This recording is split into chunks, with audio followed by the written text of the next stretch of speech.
네, 11월 16일 멤버십 라이브 파트 1 시작하도록 하겠습니다.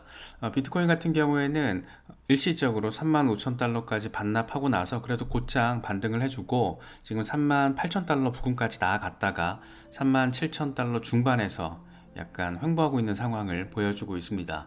그래도 조정이 조금 더 길어져도 이상하진 않은 상황이었는데 35,000달러에 대한 방어는 황소들이 잘 해준 것으로 우리가 바라볼 수가 있고, 지금 이 35,000달러라는 게 20일 지수이동 평균 부근이에요. 그래서 이 부분에 대한 어떤 지지세가 확인이 됐다라는 점은 상당히 긍정적이고, 그래서 지금 전반적인 분위기로는 4만 달러까지는 이번에 한번 저항을 한번 맞더라도 랠리를 하긴 하겠다, 뭐 이런 정서들이 조금 더 시장에는 짙어진 것 같습니다. 그래서 지금 단계에서는 4만 달러 랠리 가능성을 조금 더 키운 건 사실이고, 다만 4만 달러 부근의 저항이 워낙 강력하기 때문에 4만 달러에서 4만 2천 달러 정도까지 나아가더라도 그때 한 번 더 깊은 조정 가능성, 이 정도는 우리가 머릿속에서 조금 챙겨두고 대응을 그때그때 잘 하시면 좋을 것 같습니다.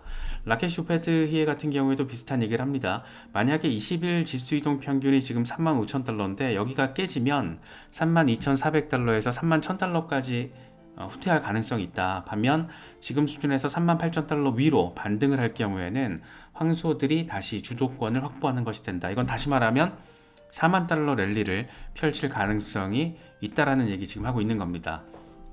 크립토 인사이트 같은 경우에도 비슷한 얘기를 해요. 지금 38,500달러 부근에 유동성 풀이 형성되어 있기 때문에 여기까지 이제 유동성 흡수를 잘 해주고 공략에 성공을 하면 이 4만 달러까지 공격적 움직임이 가능하다. 다만 한 가지 주의할 점은 지금 3만 3천 달러에서 3만 4천 달러 구간에 유동성이 또 많아. 그런 이 점은 그러니까 빠지면은 33,000달러까지 빠질 수 있다라는 거, 그런 얘기를 하는데 괄호치고 그런 얘기를 해요. 여길 방문할 것 같지는 않지만 점점점 이렇게 얘기를 하더라고요. 그래서 저도 뭐 우리 다 마음이 비슷하겠죠. 여기까지는 빠지진 않았으면 좋겠다, 뭐 그런 생각들을 대체로 하고 계실 텐데, 어쨌든 뭐 이런 상황 거의 비슷하게 숫자만 조금 다르지 거의 비슷한 전망들이 나오고 있다라는 거. 케빈 스벤스는 이런 얘기합니다. 지금 비트코인 일간 RSI가 중요 구간을 유지하고 있다. 그러니까 지지 라인을 잘 받아주고 있다라는 거예요. 그러면서 이번에 지지세를 확보하고 RSI가 반등을 해주면서 이제 과매수 구간으로 돌입하려고 딱 느낌을, 신호를 주고 있기 때문에 고점을 향해서 빠르게 반등할 수 있다. 그러니까 70을 넘어가면서 매수세가 붙으면서 가격 반등으로 이어지는 상황, 지금 그걸 설명하고 있는 거죠.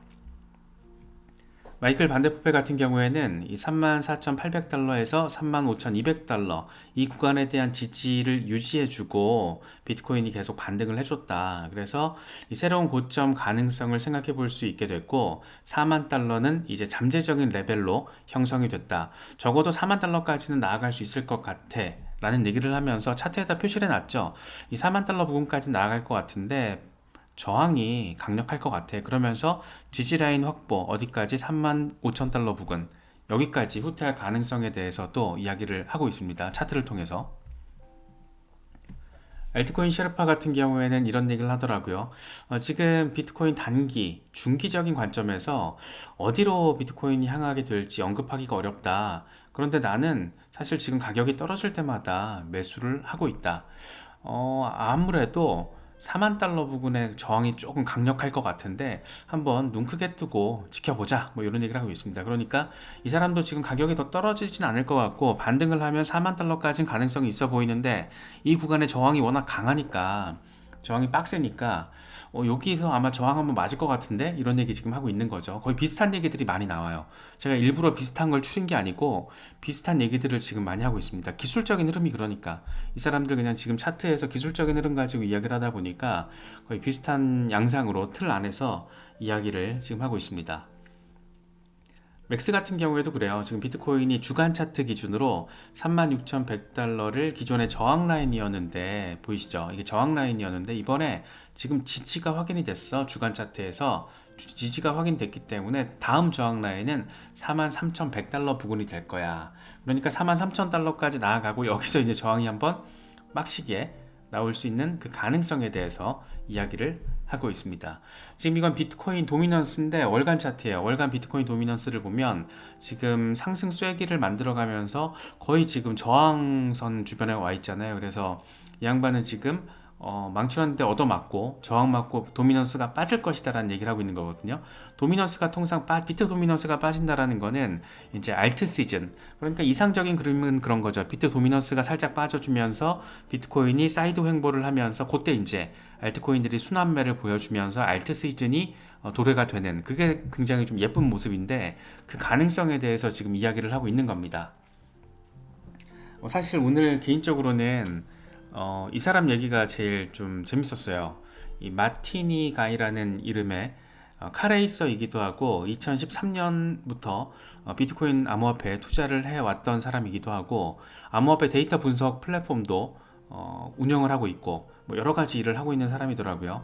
돈을 많이 벌었대요. 비트코인 수백 개 모았다고 하더라고요. 그래서 이 사람이 지금 2013년 나는 첫 번째 상승기를 경험을 했는데 10년 동안의 경험으로 알게 된 12가지 스텝들, 그러니까 본인에게 있어서는 여기선 스텝이라고 표현을 했는데 이 원칙들이 있다 하면서 이제 12가지를 언급을 하는데 12가지 중에 우리가 같이 좀 이야기를 나누면서 생각을 한 번씩 해봐도 좋을 법한 그런 한 7가지 정도를 제가 추려왔습니다. 그래서 하나씩 좀 보도록 할게요.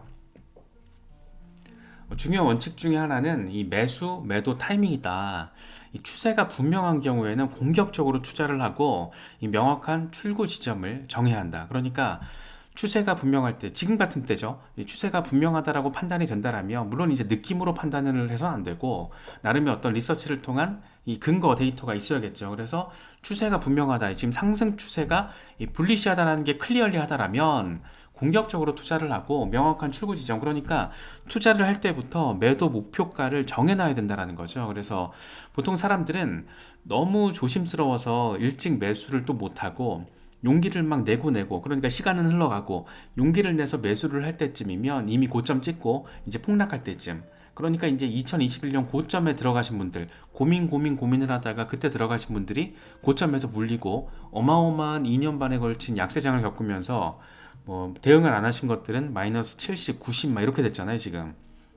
물론 대응하신 분들은 이제 수익권에 접어드신 분들도 많이 계시겠지만 어쨌든 그래서 굉장히 중요한 원칙이다. 이 매수 매도 타이밍, 언제 들어가야 될지에 대한 나의 판단이 있어야 되고, 뒤에서도 얘기하지만 이 언제 들어갈지에 대한 판단은 나 스스로 엄청 빡세게 공부해야 된다, 이런 얘기를 해요. 그래서 매수 타이밍에 대한 어떤 용기, 근거가 있어야 되고 그때 동시에 매도 타이밍도 설정이 돼 있어야 된다. 그러니까 얼마 가면 어느 정도 매도한다, 이런 타이밍에 대한 계획이 사전에 설정돼 있어야 한다라는 얘기를 이렇게 하더라고요. 굉장히 공감이 좀 많이 됐습니다. 저는 개인적으로.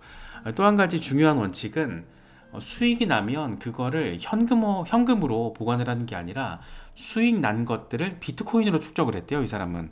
이건 저는 되게 약간 신박하게 보였는데, 나는 수익을 낼 때마다 비트코인으로 저장을 했다. 그래서 가격 상승할 때를 대비했다. 그러니까 수익이 날 때마다 비트코인으로 저장을 하고 비트코인이 가격을 올라갈 때, 상승할 때를 대비해서 그 수익을 극대화시켰다라는 거잖아요. 그래서 수익을 비트코인으로 가져가는 걸 통해서 나는 비트코인 수백 개를 축적할 수 있었다. 보통 사람은 아니에요, 확실히. 그래서 굉장히 이런 얘기를 들으면서 이것도 되게 방법이겠구나. 수익을 비트코인으로 익절을 하는 거죠. 수익 난 거를 다 비트코인으로 매집을 해서 비트코인을 모아가면서 비트코인의 어떤 강세를 대비하는 이런 스탠스. 요것 정도는 사실 우리가 이런 거를 롤모델 삼아서 모방을 해도, 내 투자 전략의 일부로 모방을 해도 괜찮은 원칙이 아닌가, 뭐 그런 생각이 들더라고요. 또 한 가지 원칙으로 제시한 게 올바른 수익 실현.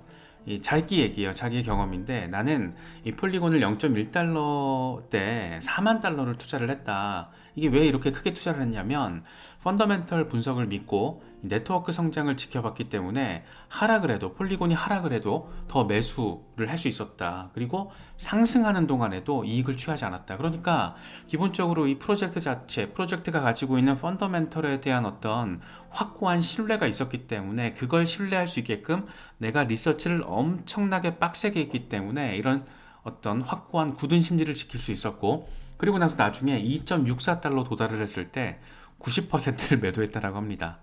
어마어마하죠. 네, 어마어마한, 이 머리를 되게 잘 썼더라고요. 그래서 이렇게 확고하게 대응을 하는 어떤 장기 대응의 자세, 장기 투자자의 자세. 그러니까 보통 이제 인베스트를 할 것이냐, 트레이드를 할 것이냐, 그 차이가 있잖아요. 그러니까 보통 이제 단타 치는 경우가 트레이드를 하는 거고, 중장기 대응으로 모아가면서 전략적인 대응을 하는 게 인베스트를 하는 건데, 이 사람 얘기하잖아요. 나는 투자를 했다.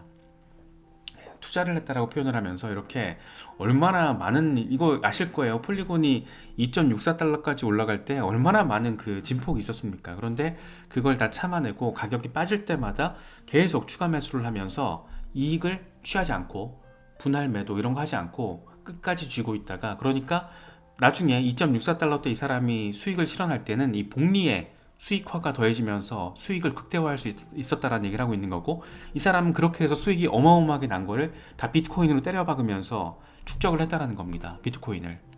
굉장히 전략적이라는 지점이 좀 느껴졌습니다. 또 하나 이제 중요한 원칙으로 제시를 한 게, 올바른 시점에 매도를 하는 그 계획이 있어야 된다. 계획이 없으면 가격이 폭락할 때 패닉셀을 하게 된다. 이렇게 되면 훨씬 적은 돈을 벌게 된다. 맞는 말이고, 맞는 말이고, 우리 모두 너무나 공감하는 부분이 아닐까 싶습니다. 그래서 앨런드를 6달러 때 투자를 했는데 660달러까지 상승하는 걸 봤다. 그러면서 이 사람이 이 단계에서 매도 계획이 없어서 매도를 안 했다라는 거죠. 그러면서 20달러까지 폭락하는 걸 봤다라는 거예요. 그래서 이제 매수 매도 타이밍, 이게 얼마나 중요한지, 얼마에 가면 어느 정도 포지셔닝을 매도를 한다, 얼마에 떨어지면 어느 정도를 추가 매수한다, 이런 계획이 굉장히 중요하다라는 거를, 어쨌든 이 사람은 암호화폐 투자를 통해서 성공한 케이스잖아요. 뭐 비트코인 수백 개가 뭐 100개, 200개를 말하는지 뭐 몇백 개를 말하는지 모르겠지만 사실 100개만 100개만 넘어도 어마어마한 거잖아요. 그래서 이 사람이 10년 동안 전략적으로 추구해왔던 어떤 투자의 원칙들이 상당히 약간 인사이트가 있다. 저는 개인적으로는 좀 그런 생각이 들었습니다. 또 한 가지 원칙으로 절제. 사실 절제는, 이 사람이 말하는 절제는 절제력이 강할수록 더 많이 배우고 더 많이 조사하고 더 몰입을 할 수가 있다. 나는 시작할 때 700파운드밖에 없었어. 그런데 더 많은 시간을 투자했기 때문에 더 많이 배우고 더 벌 수 있었다. 이런 얘기를 합니다. 사실 이건 저희 채널의 어떤 원칙과도 좀 맞닿아 있죠. 계속해서 열심히 리서치를 하고 학습을 하고 나름의 근거가 있는 매수 매도 전략을 갖자. 이게 저희 채널의 좀 원칙 가운데 하나잖아요. 그래서 다소 재미없게, 조금 너무 드라이해서 재미없게 느껴질 수 있는 부분이기도 하지만, 그럼에도 불구하고 얘도 이런 절제 원칙을 굉장히 중요하게 생각을 하면서 투자자로서 성공을 했구나, 뭐 이런 생각이 들더라고요. 그래서 이 절제 원칙은 사실 여기 계신 우리 회원분들 모두가 우리가 매일같이 지금 하고 있는 그런 부분이라서, 그래도 성공한 투자자의 투자 원칙에 적어도 한 가지 이상은 우리가 같이 교집합을 형성하고 있었더라라는 점도 뭐 확인할 수 있지 않았나 생각이 됩니다. 또 한 가지 중요 원칙으로 얘기를 한 게 바이더딥이에요. 바이더딥. 그렇죠. 모든 하락에 가차없이 매수를 해라. 렌틀리슬리 바이 해라, 이런 얘기를 합니다. 사람들은 미쳤다라고 말하겠지만 효과가 있었다. 여기 지금 착한 부자님이 리플 소송당한 날 이제 XRP 바이더딥을 하신 거죠. 떨어진 칼날을 잡아내는 그 용기가, 사실 그 프로젝트에 대한 펀더멘털에 대한 신뢰와 믿음이 없으면 불가능합니다. 그래서 이 사람도 앞서서 얘기하잖아요. 이 폴리곤을 0.1달러 때 4만 달러를 투자를 하고서 계속해서 홀딩을 하면서 가격이 떨어지면 추가 매수하고 상승하는 동안에도 이익을 취하지 않고, 왜? 펀더멘털 분석을 믿고 네트워크 성장을 지켜봤다. 펀더멘털 분석 누가 했나? 내가 했잖아요. 이 사람 본인이. 우리가 맨날 하는 거잖아요. 이 펀더멘털을 분석을 하고 그거를 신뢰하고 객관성이 있는가, 네트워크의 성장이 실제적으로 잘 이루어지고 있는가. 폴리곤 같은 경우에는 잘하고 있잖아요. 그래서 이걸 0.1달러 때 판단을 해서 투자를 했다라는 게, 일단 이 사람도 확실히 보통 사람은 아니다, 뭐 이런 생각이 드는데, 그래서 바이더딥도 이런 기본적인 펀더멘털에 대한 원칙, 이 프로젝트가 얼마나 건전하게 잘 발전이 되고 있는가에 대한 확신, 이런 것들이 있어야지 이제 가능하다라는 거죠. 그래서 이 사람이 지금 제시하고 있는 이런 원칙들은 다 연계돼 있어요. 다 연계돼 있고 어느 하나만 가지고서는 어떤 시너지가 나지 않는 거죠. 그래서 다 연계된 여러 가지 원칙들을 통해서 이 사람은 투자에 성공했다라는 얘기를 하고 있는 겁니다. 이 마지막으로 이 사람이 얘기를 하는 원칙이 뭐냐면 매도입니다. 매도, 셀. 행복하다고 느끼고 나의 수익 스크린샷을 친구들과 공유할 때, 그러니까 자랑하는 거죠. 그럴 때, 그리고 내가 부가티 가격을 검색하고 있을 때, 이럴 때는 바로 매도해라. 이 매도 타이밍이라는 거죠. 그러니까 굉장히 큰 수익이 났을 때는 가차 없이 또 매도를 해라. 그래서 이것도 마찬가지 얘기죠. 매수와 매도에 대한 나의 어떤 전략적인 판단 시점, 이런 것들이 사전에 전략적으로 또 계획적으로 세팅이 돼 있어야 된다. 그런데 그걸 세팅하기 위해서 가장 중요한 건 뭐냐면 절제를 통한 더 많이 배우고 더 조사하고 더 몰입하는 이런 노력이 필요하다는 거죠. 그래서 사실 저희 채널에 추구하고 있는 어떤 원칙이 이런 건데, 재미는 없어요. 저라고 뭐 맨날 재밌겠습니까? 재미는 없는데, 확실한 거는 많이 공부를 하면 할수록 이 시장에 대한 이해도가 높아지고, 굉장히, 저도 그렇거든요. 굉장히 어떤 조심해야 될 타이밍을 이제 판단할 능력이 조금은 있고, 이전보다는 상대적으로 더 생겼고, 어느 시점에 더 공격적으로 투자를 단행해야 되는가, 그런 기준점을 설정하는 것도 한 2, 3년 전에 나와 비교했을 때는 훨씬 더 진전이 됐죠. 왜냐? 매일같이 이걸 하고 있잖아요. 리서치하고 공부하고. 제가 하루에 어마어마한 시간을 쏟거든요. 이 컨텐츠 만드는데. 컨텐츠를 만드는 목적이 있지만 그걸 위해서 이런 리서치를 하고 몰입을 해야 되니까 그게 사실 저한테 도움이 많이 되더라고요. 저한테도 이 자체가. 그러니까 컨텐츠를 통해서 어떤 회사의 매출을 만들어내는 그런 사업의 관점도 중요하지만, 그런 거 말고 투자자로서 나에게 있어서도 굉장히 긍정적인 영향을 많이 주더라고요. 그래서 아마 여기 계신 분들께서는 대부분 제가 느끼는 어떤 그런 긍정적인 부분을 많이 또 공감을 하셨을 거라고 생각을 하는데, 그래서 여기 중요한 거는 개미들, 우리 같은 개미들한테 중요한 거는 이런 부분이더라. 예, 이런 것들 조금 같이, 굉장히 일단 개인적으로 제가 공감이 많이 됐고, 같이 이야기를 나누면서 한 번씩 생각을 해보셔도 좋을 것 같아서 한번 중요 원칙들만 뽑아서 가져와 봤습니다.